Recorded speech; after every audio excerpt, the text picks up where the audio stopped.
everybody. It's Margo, and I'm here with Jandi today. Hi, how are you doing? I'm doing well. How are you? Good, good. Jandi joined us today because she is doing a UFO challenge on her own, and so I found her on Instagram.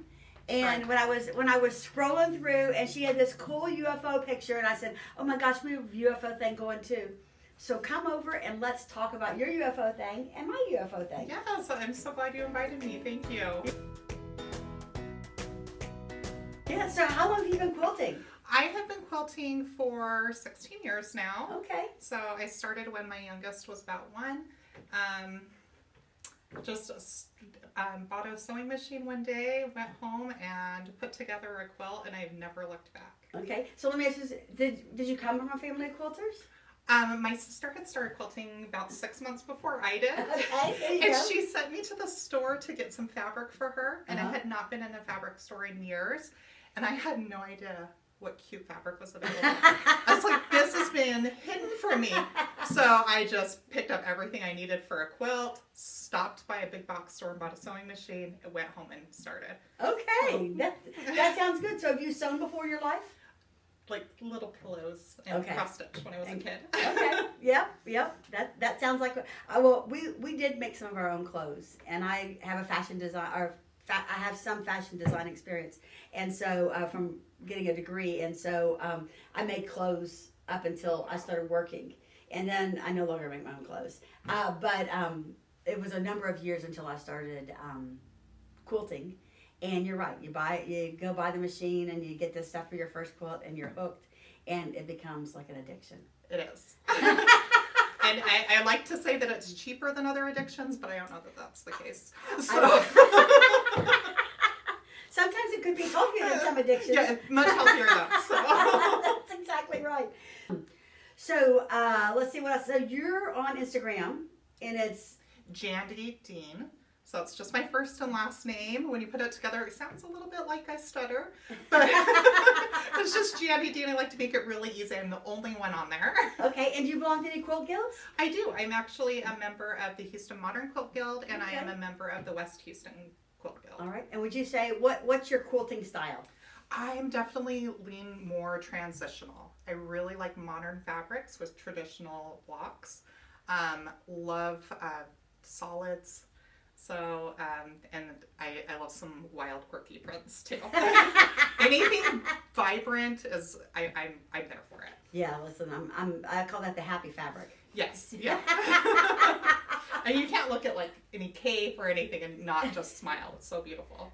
That's exactly right. So we're going to talk a little bit about UFOs today, and you said that you came and you got one finished. I did. All right. And I'm not going to say that I finished it last night, but I finished it last night.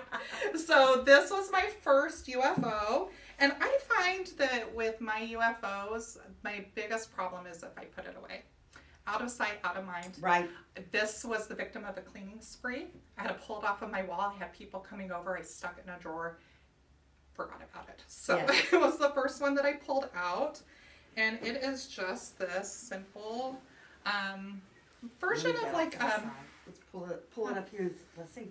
Oh, yes. It's beautiful. So it's basically a mother's dream block, but I don't love working with triangles when the edges are on the bias. Okay. So I laid this out on point and used whole squares. All right. So, but just really simple, scrappy. Got to use up a lot of these blues that I had in my stash.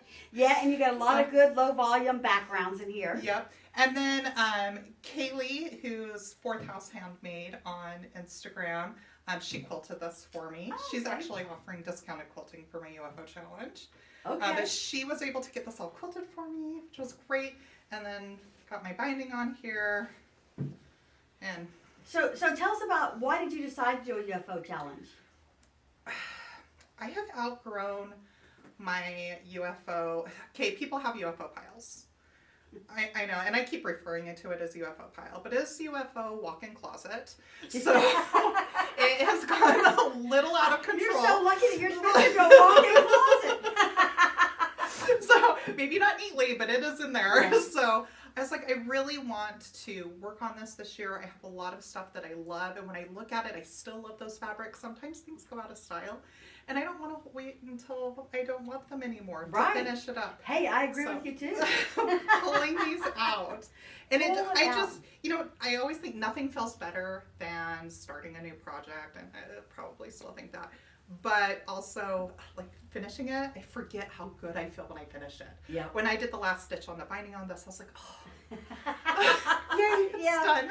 Exactly. So your UFO challenge, you started it and you had people sign up. Yes, there is a Google form on my Instagram, so just the links in my bio to sign up. What we're doing is you're selecting 6 UFOs that you're committed to working on. The reason you're picking 6 is because sometimes you may not really want to work on all of it. It's fine. But the goal really is to get 1 done every quarter. Okay. So, Right. bonus points if you get all 6 done. But it's really to focus, because sometimes you start working on something and then you're like, this is not going his way, and then you skip to another one. If you do that too many times, the UFOs might have gotten a little bit further in the process, but none of them got done. So I really want us to be able to focus this year on which ones we were going to work on. Okay. And so for our UFO challenge, every year we do something that's around UFOs, me and a friend do. And so usually we talk about it and start a challenge of some sort. But that's it. And so I find that I've got some where you got a block and you can't move past it, or your block is time. And I can't help you get more time. You're just going to have to figure that out on your own. But if you have a stumbling block and you need some help getting to that next step, or you need to learn a new technique, or you need to figure out a different way to do this, that's kind of what we did ours around. And so we've done a couple of videos with some people here in the office that are showing. We're going to have a Facebook page where you can sign up and add your UFOs to your project list and on our Facebook site, and then we can help you finish them and give you ideas if you need some help finishing, or just give you some encouragement to get in there and sew every day. That's kind of what you're doing. Yes, absolutely. So just need the encouragement to really sit down and work. So whether that's you need to schedule some time, really pay attention to what needs to be still completed. I mean, sometimes I pull out a UFO and I'm like, I don't even know where I ended on this. So like taking the time to really pull it out and make a game plan. Yep. So here, I was going to show you mine. So since we were all working on UFOs and figuring out, I decided, well, I am going to go through my quilts that are completed, that have backings and bindings and everything made. They just need to be quilted, because I keep thinking I'm going to have time to quilt and I don't. So I've got a wonderful long armor that I decided I was going to use to quilt some of those quilts, so I pulled them all out. So is this one all ready to go to the quilter? Well, I thought it was. But when it has this still inside the middle, you're kind of like, that looks like maybe a border. Those aren't just scraps? No, they aren't just scraps. That's what I said. That's what I said too. So I opened this up, and it's got two beautiful mitered borders at the top, and so that's the part I could see first. And I got to the other end and noticed that these borders have not been attached yet. Oh no! So I have to attach the borders and miter the borders, and then it'll be ready to go to the quilter. Oh. So you just tuck this end under the mattress, right? Like cut this off, tell it to quilt to the end, and this is where the binding is going to go. No, I was thinking about finishing. This is a stack and whack. I think it's one of the first quilts that I made a long time ago, and it needs to go to the quilter and get finished. Yeah. I know that I have the backing and the binding already done for it, so all I got to do is put this last border on. You're so close. I am. I'm so close. So this is one I pulled out and said, "Oh, I need to get this one finished, and so I can get this one off to the quilter, too." So anyway, we want to give you some inspiration on finishing some UFOs. Join us at My Favorite Quilt Store, or you can join Jandi on her Instagram and get some UFOs done. Yeah, thank right? you. Yep. Sure. Okay. Y'all have a great day. Happy sewing.